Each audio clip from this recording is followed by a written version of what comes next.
first park to be established in Oman. It is about 30 kilometers from Muscat International Airport.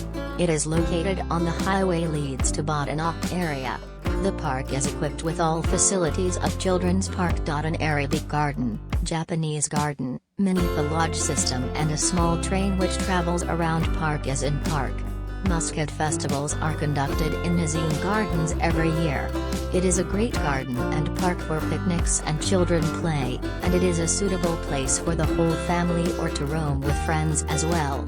It is a large garden and equipped with all the service facilities. This park was opened in 1985, as it contains volleyball, tennis and football fields, as well as various events and many shows. This garden has a special feature, as it includes a reading library that allows park-goers the opportunity to read in peace. Naseem Garden is a large park between Seeb and Barka, near Muscat, Oman.